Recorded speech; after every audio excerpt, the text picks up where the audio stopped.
El Señor esté con ustedes. Y con tu espíritu. Proclamación del Santo Evangelio según San Lucas. Gloria a ti, Señor. En aquel tiempo dijo Jesús a sus discípulos una parábola. Fíjense en la higuera y en todos los demás árboles. Cuando ven que ya echan brotes, conocen por ustedes mismos que ya está llegando el verano. Igualmente ustedes, cuando vean que suceden estas cosas, sepan que está cerca el reino de Dios. En verdad les digo que no pasará esta generación sin que todo suceda. El cielo y la tierra pasarán, pero mis palabras no pasarán. Palabra del Señor. Gloria a ti, Señor Jesús.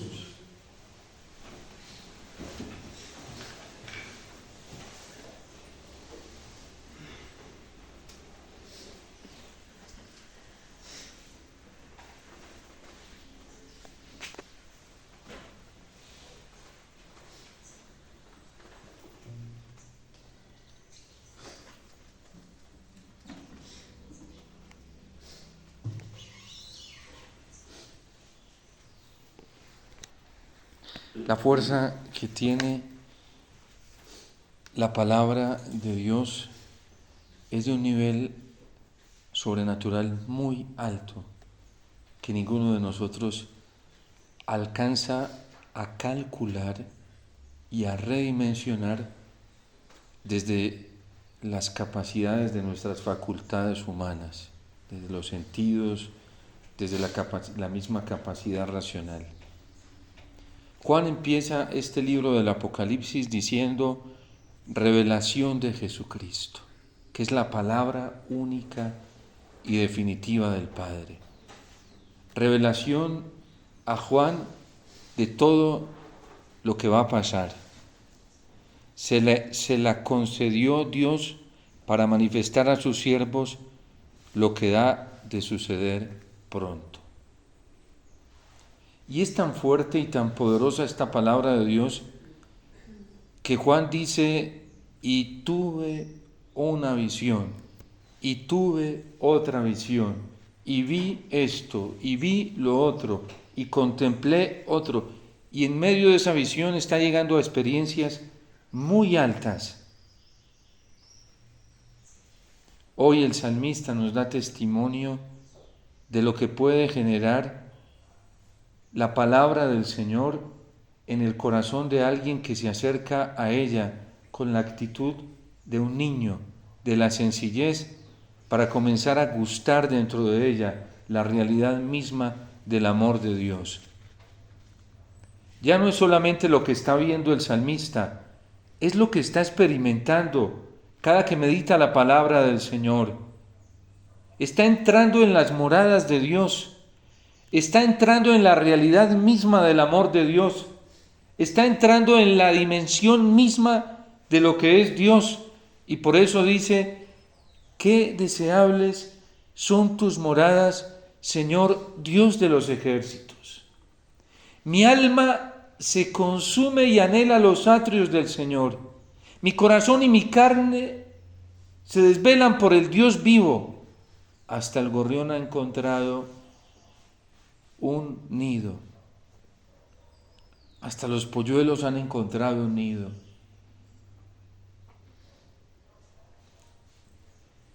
El Catecismo de la Iglesia Católica dice que la Iglesia venera la palabra de Dios con la misma dignidad que tiene el cuerpo de Cristo en la Sagrada Eucaristía. Y es que lo que está teniendo San Juan en esta revelación del Apocalipsis es fruto de esa meditación continua de la palabra del Señor. Por eso hoy Cristo nos alienta y nos dice, pasarán el cielo y la tierra, como nos lo está testimoniando esta visión que tiene Juan en el Apocalipsis, pero mis palabras no pasarán. Todos estos días el Señor nos ha estado hablando a través de su palabra sobre el juicio. Y no está dejando motivos para la especulación.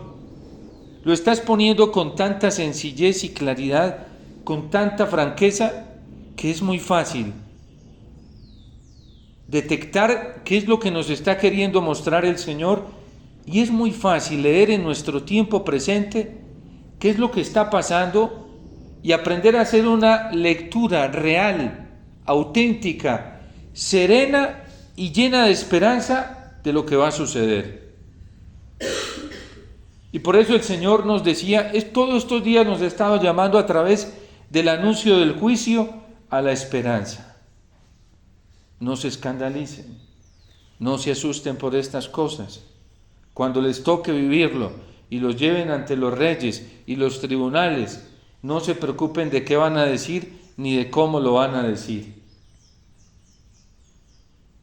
Todo esto tiene que suceder. Cuando vean asediada la ciudad santa, hagan esto, hagan lo otro. Y nos da indicaciones muy precisas de lo que debemos hacer. Y hoy nos dice en el Evangelio el Señor, fíjense en la higuera y en todos los demás árboles. Cosas tan sencillas que nosotros ya dejamos de contemplar. A mí me impactó muchísimo estos días antes de que se desataran, o apenas se estaban comenzando a desatar las fuertes lluvias acá en Colombia, y un hermano, yo mismo me impresioné porque ni yo era consciente en esos momentos de lo que le estaba diciendo. Un hermano me dijo, padre, ¿qué hacemos? Porque unas hormigas se están comiendo las maticas que compramos, unas maticas para adornar la casa. Y entonces yo fui con él a mirar y efectivamente yo pensé que no era tan grave y que seguramente, pensé en un momento que seguramente se estaban comiendo unas cuantas hojitas, cuando hoy tenían peladas casi una cantidad de maticas. Y entonces enseguida se me da por pensar y me dicen, padre, ¿qué les echamos? Y yo hasta pensé, pues sí, hay que exterminar esta plaga que se está comiendo las maticas. Yo pensé, se me dio esa tentación. Inmediatamente le dije, no, porque me acordé y dije, este es un signo de que va a estar lloviendo mucho. La naturaleza misma es una alarma de lo que está por suceder. Y quiere decir que van a venir más fuertes lluvias, porque ellas ya detectaron eso y por eso están llenando su casita de comida, porque en invierno fuerte no van a poder salir. Nuestra actitud humana tiende a ser muy distraída. Yo lo tuve por una gracia especial en esos momentos. Y bueno, corramos las otras y dejemos estas otras, que ellas sigan llenando su casita. Efectivamente, estos días no han vuelto a salir con esa intensidad que salieron. Debe ser que no se acercan fuertes lluvias. Mientras que el progreso de la técnica no logra tener tanta exactitud con todos los avances de lo que esto implica. Y por eso el Señor, su palabra misma nos está guiando a contemplar lo sencillo. Miren la higuera, cuando eche, y los demás árboles cuando vean que echan brotas. Cuando el campesino que cuida higos ve que echa brotes la higuera para dar el fruto, quiere decir que se acerca el momento del verano. La mata que da frutos no va a dar frutos si el verano no está cerca, a no ser de que le alteren, como están haciendo hoy, de alterar los procesos naturales con los artificios de la técnica, que lo que hacen es destruir a la propia naturaleza. Los árboles que dan frutos comienzan a echar frutos porque el verano es un componente importantísimo y natural para la maduración del fruto. Para que el fruto llegue a su madurez y nosotros lo podamos consumir. ¿Por qué en algunos invernaderos les ponen luces artificiales a las flores? Para hacerles creer que el verano está cerca, que el sol está cerca, y alteran sus procesos naturales. Nosotros que tenemos que estar pendientes de todo lo natural como nos lo indica la palabra del Señor. Y una de las astucias del anticristo hoy es no dejarnos ver lo que está pasando. Hay una manipulación en las redes sociales y en los medios de comunicación social de todos los signos que están ocurriendo que nos alteran la contemplación y la admiración y también los signos de lo que verdaderamente está ocurriendo. El Concilio Vaticano II hizo un llamado profético a la Iglesia y al mundo y nos dijo que nosotros teníamos que aprender a leer los signos de los tiempos. Y sí están sucediendo cosas que en otra época, aunque habían ocurrido, no ocurrían con la intensidad que están ocurriendo hoy. Que en otra época hubiera existido el comportamiento, la aceptación como algo natural de la homosexualidad, sí la hubo, pero no con la intensidad que hoy está ocurriendo. La Iglesia nunca ha despreciado a una persona por alguna orientación desordenada que tenga, y menos porque tenga una orientación desordenada de tipo homosexual. Pero la Iglesia le dice, no vayas a justificar eso como algo natural, porque es un desorden. Por ahí empieza el trabajo caritativo de la Iglesia como madre y maestra. Tú que eres hombre, ¿te gustan los hombres? Vamos a trabajar eso porque eso es un desorden. Y vamos a orientarlo porque hay solución para orientar eso. De hecho, la psicología tradicional, la psicología evolutiva, sabe que en algunos momentos del desarrollo natural de la persona, sobre todo en la adolescencia, se dan eso que se llaman las difusiones de identidad. Y por lo menos la psicología honesta está ahí pendiente para cuando al niño se le despierten estas cosas y simplemente llegan papá y mamá con una educación muy sana y serena de la sexualidad y le dice, tranquilo mijito, venga que esto es por acá. Tú no te preocupes. Estas cosas se experimentan en algún momento de la vida, pero vamos a trabajarlo así. ¿Qué hace el anticristo? El anticristo le dice, no, es que tú eres así. Y entonces dicen, qué dicha es ser homosexual o una mujer que siente atracción por la mujer. Y le dicen, qué dicha, tú debes sentirte feliz de ser porque eres eso. Tú no eres eso. Hay algo desordenado y eso tiene posibilidad de curación desde el Evangelio, lógicamente, desde la fuerza sobrenatural del Señor. En segundo lugar, ¿qué le dice el anticristo? Tú tienes todo el derecho a ser feliz buscando lo que a ti te gusta. ¿Qué dice la antropología básica, por lo menos tradicional? No la de hoy, porque es un espanto. La antropología básica le dice a uno en el ámbito cognitivo, tú no puedes elegir lo que te gusta. Tú tienes que elegir lo que verdaderamente te convenga.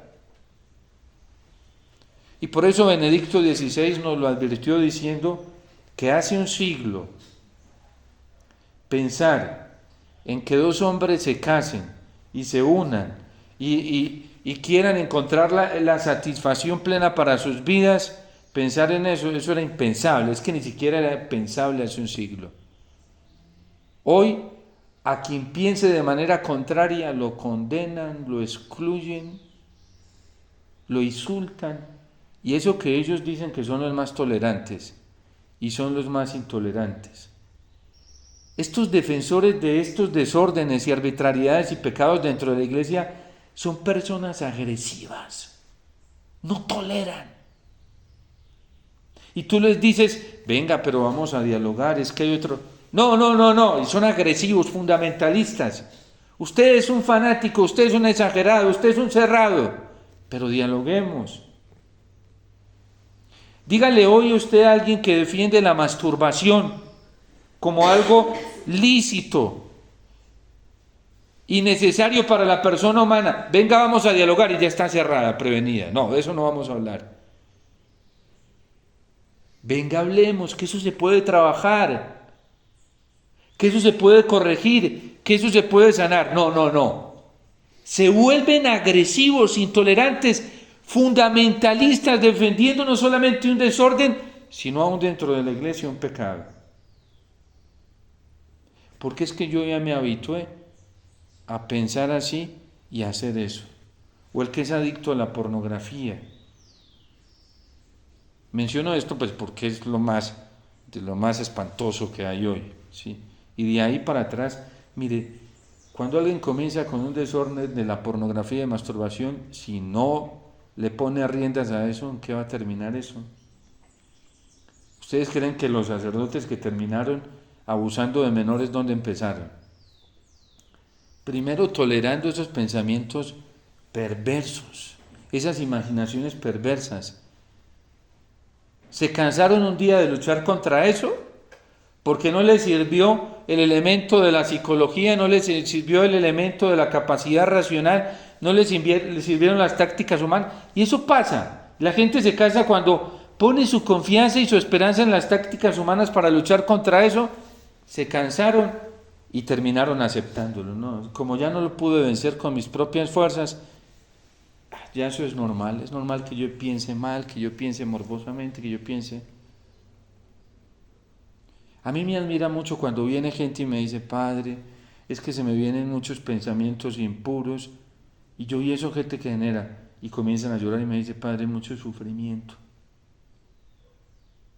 Y a mí eso me da un buen signo, porque cuando la persona está sufriendo, quiere decir que está luchando. A mí me asusta mucho cuando una persona se acostumbra a vivir así, porque ese es un camino a la perdición.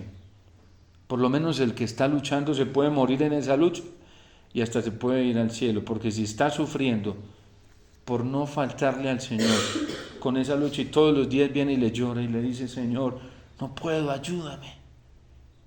Y se le va su hora en el Santísimo llorando, su media hora, sus 20 minutos llorando, sus 2 horas. Señor, no. Una persona se muere así, ¿y sabe qué va a hacer el Señor cuando llegue allá al juicio? Le dice, bien sierva bueno y fiel, bien siervo bueno y fiel, como luchaste, ven que te voy a premiar. Allá adelantaste purgatorio. Aquí ve y purifica otro ratico, pero ya va a ser más rápido, ¿sí? Porque te cogió luchando. ¿Cuál es el problema de la prostituta? La prostituta se comenzó a complacer, la Babilonia, en toda su laxividad, dándose gusto a sí mismo en todo. Por eso nosotros no podemos dejarnos llevar de nuestros propios caprichos. ¿Qué tal? Ellos nos llevan a la perdición. Nosotros tenemos que dejarnos llevar de la palabra del Señor que nos conduce a los cielos nuevos y a la tierra nueva. Y por eso el Señor nos está haciendo conscientes que en este camino hacia la nueva Jerusalén, hacia la patria del cielo, ustedes y yo tenemos que sufrir mucho. Levanten la mano los que quieren llegar al cielo. Todos, ¿sí? Seguramente los que están escuchando esta homilía también ya la levantan, ¿sí? Levanten la mano los que quieren ser felices, plenamente felices. Todos, sí, todos queremos ser felices, todos queremos llegar al cielo. Levanten la mano los que quieren ser humillados, maltratados, despreciados. Que ahorita salgan de esta Eucaristía y quieran encontrarse eso. Rechazo, abandono, maltrato. Es más, que ahorita cuando levanten la mano no solamente digan, yo quiero eso, Señor. Señor, ahorita que salga de esa Eucaristía, regálame todo eso. Nos da susto levantar la mano, ¿sí? Y así no la levantemos y digamos que queremos, nos va a venir eso. Es lo que nos está diciendo Jesús estos días, ¿sí? Los odiarán por mi nombre, los maltratarán. ¿Para qué nos resistimos? Por eso Jesús dijo, a mí nadie me quita la vida, yo hoy la entrego. Antes Pedro quiso retenerlo, dijo, no, yo voy decidido por donde voy metido. ¿Por qué nos da miedo exponernos si ahí está la posibilidad del triunfo? Levante la mano el que quiere que le quiten en esta vida lo que le genera más seguridad. Así sea bueno. ¿Por qué no levantamos la mano? Igual no lo van a quitar, sí. Padre, madre, hermanos, hermanas, hijos, hijas. Es mejor entregar de una vez y decirle, Señor, rapidito. Al principio eso a uno le da susto. Después, eso se vuelve ¿cómo dijera yo? Bueno, yo nunca he estado en Hollywood, sí, y no necesito estar allá, pero eso se vuelve tan divertido, sí, que eso es... Porque el Señor dice, quienes hacen eso en esta vida, experimentarán 100 veces más de lo que les producía ese bien. Les producirá 100 veces más el renunciar por mí, y en la otra vida, la vida eterna. Y dice el Señor, con todo lo que dejaron. Imagínense que Job le costó mucho comprender esto. Y cuando Job lo comprendió y se le soltó al Señor, dijo, ya, haz lo que quieras conmigo, ya, no me resisto. Job, eso fue rapidísimo. Job comenzó a experimentar una asunción, tanto que termina el libro de Job diciendo que Dios le multiplicó todos los bienes, en hijos, en hijas, en esposas, en amigos.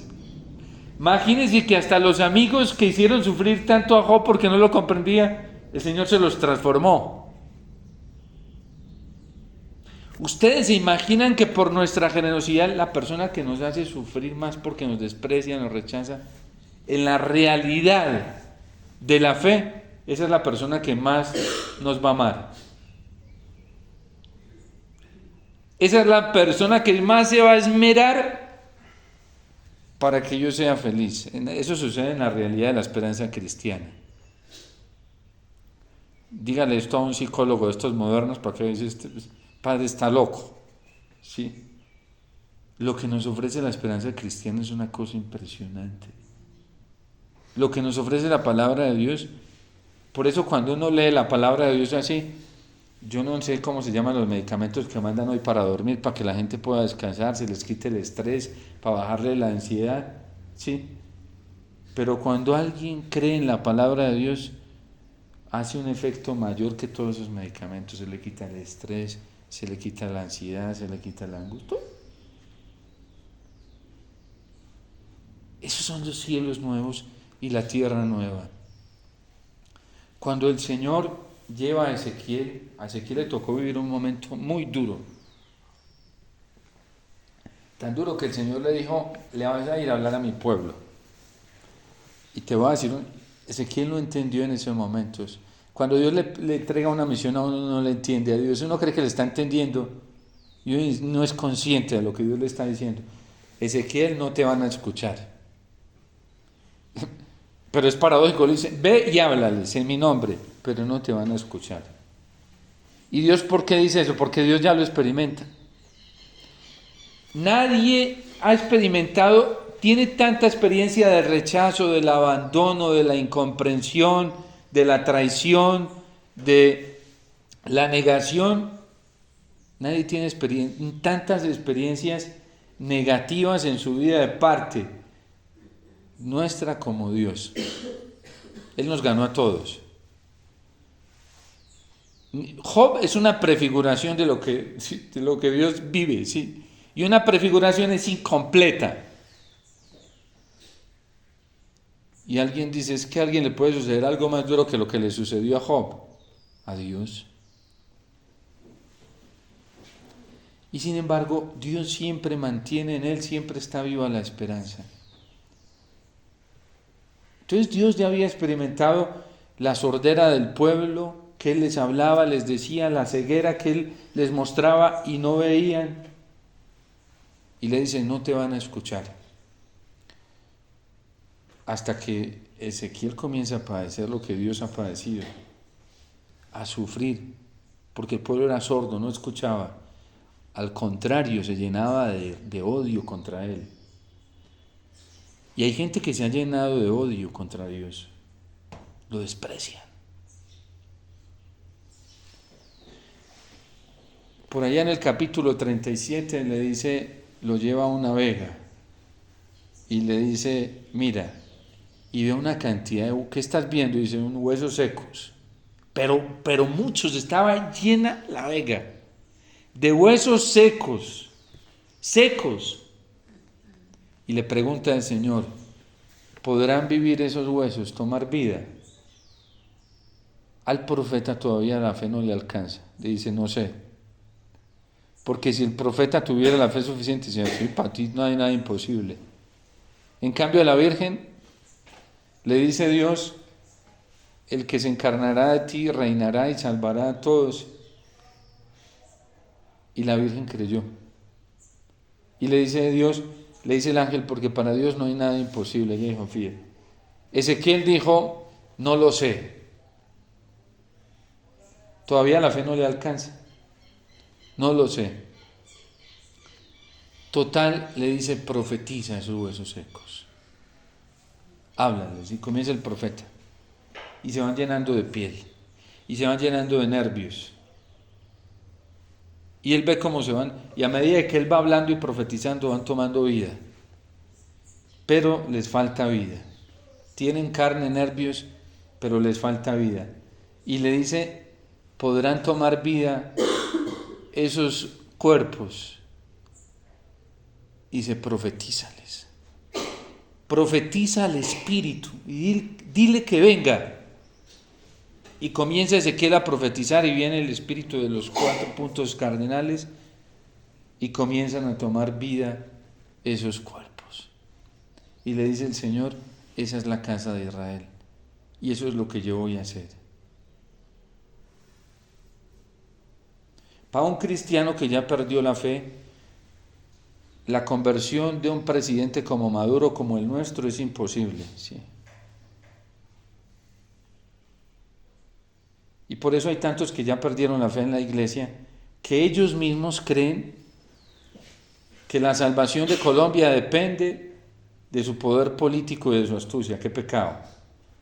Porque eso es lo que se llama milenarismo, un triunfo histórico acá en la tierra, y la iglesia no le apunta a eso. De hecho, la iglesia ha condenado eso. Y hay gente que en la práctica, sin darse cuenta, ya cayeron en eso.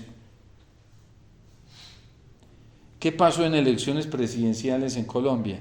La cantidad de católicos que traicionaron al Señor con lo del mal menor, al votar por Rodolfo Hernández, le estaban apuntando a un triunfo histórico.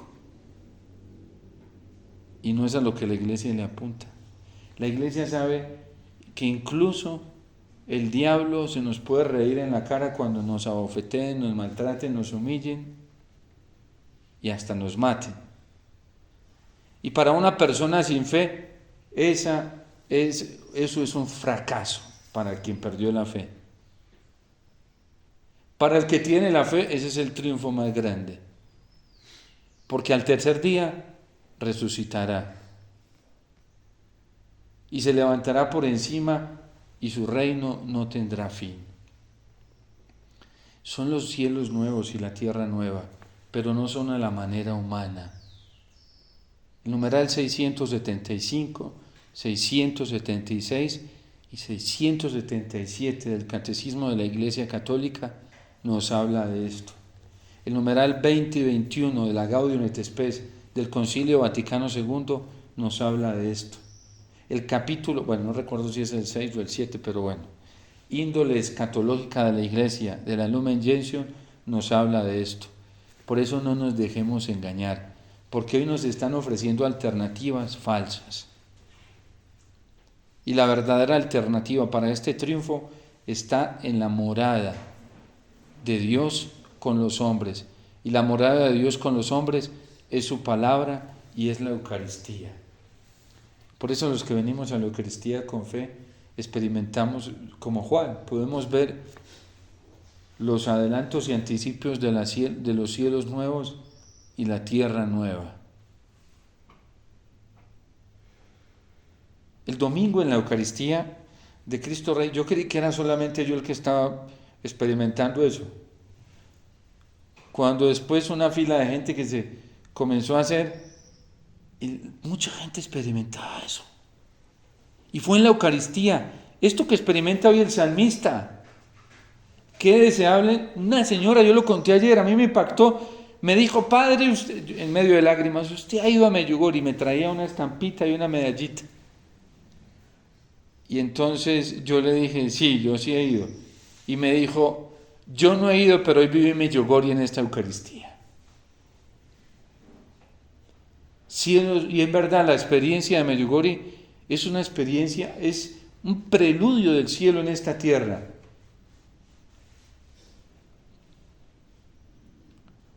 Uno comienza a ver a Dios en las personas. Una vez yo lo vi allá en Medjugorje, vi a la Virgen en una mujer alta. Ahí la vi, venía bajando de la montaña. Ahí la vi, me retrasé para reconocerla, pero fue muy impactante eso. Y así va a ser el reino de los cielos, porque dice que Dios va a ser ya no de una manera imperfecta. Dios va a ser todo en todos. ¿Y eso dónde lo podemos pregustar? Lo podemos pregustar en la Eucaristía. Cada vez que nosotros vamos a la palabra de Dios con la sencillez de un corazón que cree. Vi cielos nuevos y vi tierra nueva. Y vi el triunfo de Dios. Hoy algunos católicos viven como derrotados porque todavía no han visto el triunfo de Dios. Pero nosotros, meditando la palabra de Dios, podemos ver su triunfo. ¿Y saben qué es lo más fantástico? Que no solamente verlo, sino gozarnos. Disfrutar el triunfo de Dios sobre el mal. El mal ya no existe, dice el libro del Apocalipsis, para el que vive en Dios. Por eso es tan deseable entrar en esas moradas. En el Salmo 73, 72, el salmista dice: qué bueno es el Dios de Israel para los que se acogen a Él. Y dice: yo por poco doy un mal paso por ponerme a hacer lo que no tenía que hacer. Porque me puse a mirar a los malvados y me puse a mirar cómo a ellos no les iba mal, no les sufrían. Y él casi que nos dice, nos dice, por tonto, no lo dice con esas palabras, pero por tonto, por ponerme a mirar a donde no debía mirar, por poco resbalaron mis pisadas y me termino hundiendo, hasta que entré en la morada de Dios y me puse a meditar en sus misterios y lo comprendí todo. Y termina él dando testimonio: qué bueno es Dios. El problema nuestro es que nos ponemos a mirar demasiado al mundo y a los que hoy sirven al mundo y a los que le sirven al anticristo y los que pertenecen a la Babilonia y los que ya se han prostituido. ¿Tú para qué te pones a mirar a cristianos que ya apostataron? ¿Para qué? No los mires, ora por ellos. ¿Para qué te pones a mirar al que ya se pervirtió? ¿Y para qué te entretienes a él ahí y te dejas provocar por ellos? No los mires. Mira la palabra de Dios, porque el Señor dice: pasarán el cielo y la tierra, pero mis palabras no pasarán. Nosotros no tenemos que estar contemplando, hay que contemplar la higuera. Todo lo que Dios ha hecho en la maravilla de la naturaleza. El Salmo 138 es bellísimo, porque en medio de las pruebas eran que ellos llegaban a estas conclusiones. En el Salmo 138 dice el salmista: tú me sondeas y me conoces, cuando me acuesto y me levanto. Desde lejos conoces mis pensamientos. No ha llegado la palabra a mi boca y tú ya te la sabes toda. Soy un prodigio tuyo, un prodigio, una obra de tus manos. Mientras que le está pasando a la mayoría de sus hermanos, todos se han entregado a la prostitución. Hacen con sus cuerpos objeto de la fornicación, del adulterio, de la perversión sexual. Pero él no se pone a mirar eso. Se pone a mirar la pureza de Dios. Y cuando mira la pureza de Dios, mira la obra tan fantástica que Dios hizo en él. Por andar mirando lo que nosotros no debemos. Eso hace el ciego. Se entretiene en lo que no debe entretenerse. Eso hace el sordo. Se pone a escuchar lo que no debe escuchar. Este es un tiempo para estar muy atentos a la palabra del Señor. Porque ahí encontramos nosotros nuestra curación, nuestro rescate, nuestra salvación. No nos pongamos ni siquiera a escuchar a nuestro ego desordenado, nuestras pasiones desordenadas. No perdamos el tiempo. Solo hay que contemplar la voluntad del Señor y apostarlo todo por la voluntad del Señor. Porque hoy hay una ceguera muy alta dentro de la iglesia. Y el numeral 675 del Catecismo dice que esta confusión y esta iniquidad que se está levantando dentro de la iglesia se reviste de apariencia religiosa. Tiene esa característica, tiene apariencia religiosa, está bien vestida de apariencia religiosa y le ofrece una solución a los hombres, pero son soluciones terrenales, perversas, al precio de la apostasía de la verdad. Nosotros no podemos mirar al que ya se pervirtió. Nosotros no podemos mirar al que no se está gozando en Dios. Nosotros no podemos mirar al que no vive solamente del Señor, porque nos untamos de eso. Y el que entre la miel anda, algo se le ha de pegar. Nosotros tenemos que mirar al Señor. Y dice: al precio de la apostasía de la verdad. Estos van para la ruina con la Babilonia. Defienden todo lo superficial. Defienden todo lo terrenal, todo lo temporal. Y para allá no podemos ir. Y dice que la impostura suprema de esta solución religiosa es la del anticristo, que se pone en el lugar de Dios y de su Mesías. Miren cuántos movimientos hay hoy que ellos ya se declaran los Mesías, porque dicen que solamente en ellos está la posibilidad de vivir en gracia, de vivir en Dios, y el que no esté ahí. Son las nuevas formas de las herejías ya superadas, gnosticismo, jansenismo. Hay movimientos laicales que dicen: si tú no estás aquí adentro, tú te vas a desconvertir. Y caen en pecado mortal, pero no están desconvertidos. Puro jansenismo. Y ofenden a Dios, pero ellos ya están salvados. Y juegan con el nombre de Dios sin darse cuenta, porque sin darse cuenta, y llaman para la perdición. Menos mal, ahorita ya anunció el dicasterio para la doctrina de la fe, que va a crear un tribunal para convertir, a ver si existe la posibilidad de convertir en delito ese falso misticismo. Pero le dicen a la gente: es que si tú no haces esto y estas prácticas, tú no vas a poder perseverar. Y aquí los que se van a salvar en esta prueba final, en el fin de los tiempos, son los que estén aquí adentro. Hay sacerdotes así, hay obispos así, que le dicen a la gente: tienen que hacer las cosas así, así como yo se las digo. Ya no mandan a la gente a la Eucaristía y a enseñarles que dependen de la Eucaristía. Ya no los mandan al catecismo y a enseñarles que dependen del catecismo. Ya no los mandan a la liturgia a decirles que dependen de la liturgia. Ya no les dicen que la verdadera forma de vida comunitaria es la asamblea eucarística. Aquí nosotros estamos haciendo la verdadera comunión fraterna. Los que estamos aquí unidos en torno al cuerpo y la sangre del Señor, los que estamos unidos en torno a su palabra, somos los que verdaderamente estamos haciendo comunidad. Y el que esté unido de corazón, porque el que esté de cuerpo presente y tenga el corazón en otro lado, ya no está en comunión. Ya está fuera de esta comunión fraterna. Por eso ahorita lo vamos a escuchar. Te pedimos humildemente que el Espíritu Santo nos una a quienes comemos el cuerpo y la sangre de tu Hijo. Que Él nos haga uno. ¿Pero qué enseñan estos grupos? Si usted no tiene vida comunitaria, usted se pierde. Y la auténtica vida comunitaria es esta que nosotros le ofrecemos.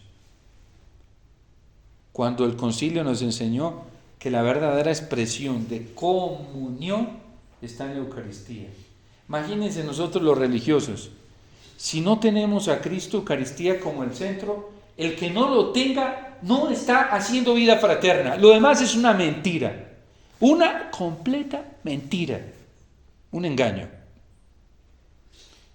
Porque la auténtica vida fraterna y la unidad de los hermanos la hace Cristo a través de su Espíritu y sobre todo en la Eucaristía.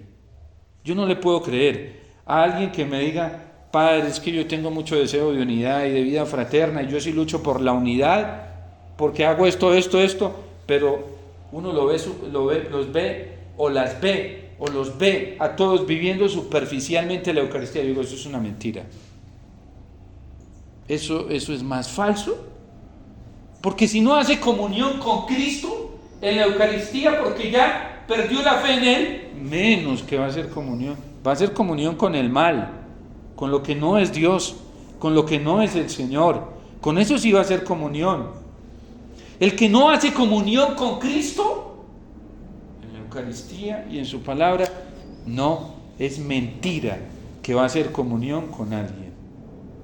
Es una mentira. Y nos lo dice claramente la palabra del Señor. Usted se lee en la primera, segunda y tercera carta del apóstol San Juan y es así. Yo no le creo a un sacerdote que no ame la Eucaristía, que no la viva intensamente, que no dependa. Yo no le voy a creer sus discursos de vida comunitaria jamás. Pura fanfarronería. Yo no le voy a creer. No, me resisto interiormente. Aprenderé a recibir de Él lo que yo necesito, que es a Cristo. Yo, por ejemplo, yo no tengo problema para ir a confesarme con cualquier sacerdote, no importa el que sea, porque yo sé que en el que sea, después de que haya recibido el sacramento, está Cristo. Ahí está Cristo. Y eso es lo que nosotros vamos buscando, a Cristo, porque Él es la morada perfecta. Pero creer uno las recomendaciones de alguien que no ama a Cristo, que no tiene comunión con Cristo y sobre todo en los sacramentos, eso es ir uno por caminos de perdición. Eso es engañarse uno muy fácilmente. Cuidado. Y a esas personas tenemos que amar y luchar por ellas y ayudarlas. Y el mejor acto de caridad que hacemos por un sacerdote que ya perdió la fe en la Eucaristía es ayudarlo a llegar a la Eucaristía. El mejor acto de amor que hacemos por un hermano o una hermana que ya perdió la fe en la Eucaristía, el más grande, es ayudarlo a llegar a descubrir a Cristo en la Eucaristía. El mayor acto de caridad que podemos hacer por alguien en este mundo es llevarlo a Cristo, que es la fuente del amor. No que se quede con nosotros. Porque ahí sí hacemos algo desastroso. Y hay gente que vive para eso y utiliza el Evangelio para eso, para tener la gente manipuladas hacia ellos mismos y que la gente haga todo lo que ellos desean. ¿Acaso a eso nos están llamando? Nos están llamando es a hacer la voluntad de Dios. Y es muy fácil uno colocarse en el puesto de Dios y de su Mesías. En un momento, en un ambiente de tanta confusión, es muy fácil ponerse uno ahí. ¿Cómo descubre uno que ha caído en eso? Por cuando uno quiere que todos caminen en torno a uno y no en torno al Señor. Cuando alguien ve a alguien caminando en torno al Señor y se pone triste porque está caminando muy aceleradamente hacia el Señor y no hacia mí, ojo que por ahí hay tentaciones de este anticristo. Recuerden que esa es la manifestación suprema del anticristo, colocarse en el lugar de Dios y de su Mesías. Cristo es el único Señor, nadie más. ¿Cuál debería ser la alegría de un evangelizador? La felicidad plena de un evangelizador es que todos estén buscando a Cristo y terminen con Cristo y no con Él.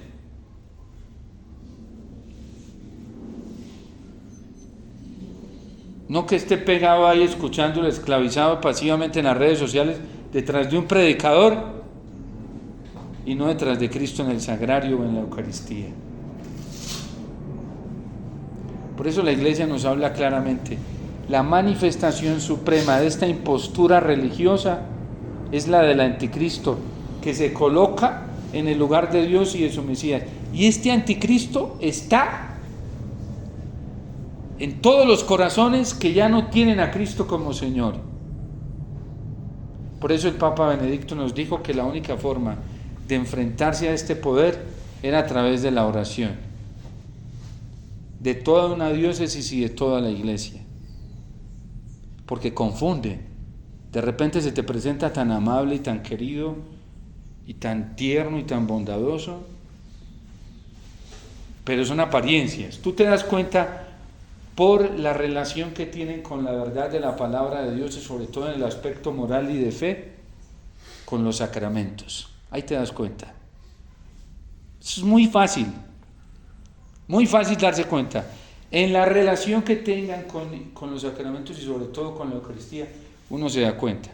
Porque recuerden que el catecismo nos dice, es un pseudo-mesianismo. Cuando habla de pseudo, es que tiene apariencia mesiánica. Tiene toda la apariencia de Jesús, pero no lo es. Tiene toda la apariencia de Dios, pero no lo es. ¿Y dónde nos damos cuenta? Facilísimo. En el amor por la Eucaristía. Ahí nos damos cuenta, facilísimo. Dios nos la dejó muy fácil.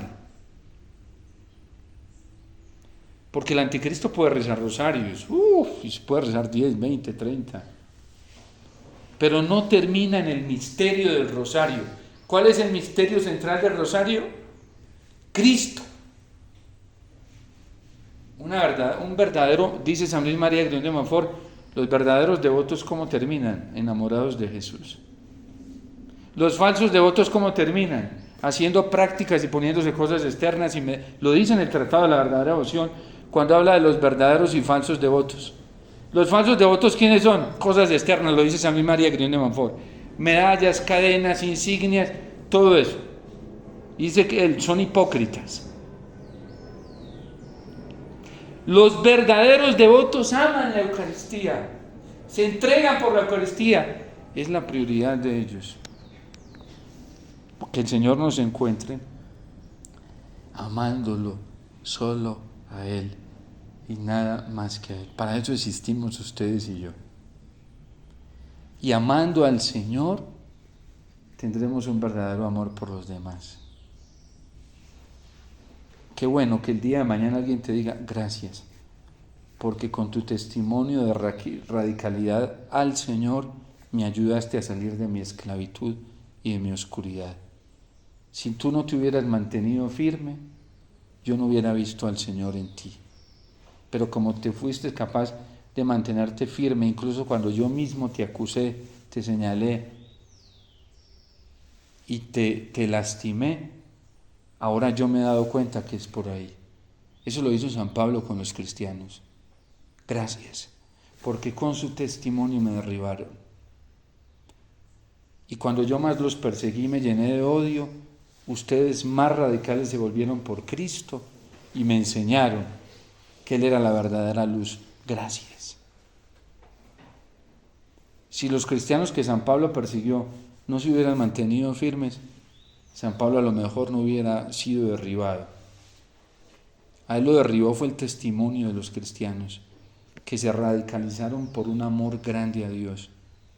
Esa es la salida de estos tiempos. El Señor necesita de nuestro sacrificio, que lo amemos para que el mundo crea. Si los mártires no se hubieran entregado así, nosotros, ustedes y yo, hoy no estuviéramos luchando por el cielo, por amar al Señor. Si los santos, que es la iglesia del cielo, no se hubieran aguantado tantos desprecios, maltratos y humillaciones, nosotros hoy no retomaríamos ánimo cada vez que nos encontramos con esas cosas. Y ellos lo hicieron por amor al Señor. Por eso ellos tuvieron el acto de caridad y de amor más grande por nosotros, su testimonio de amor por el Señor.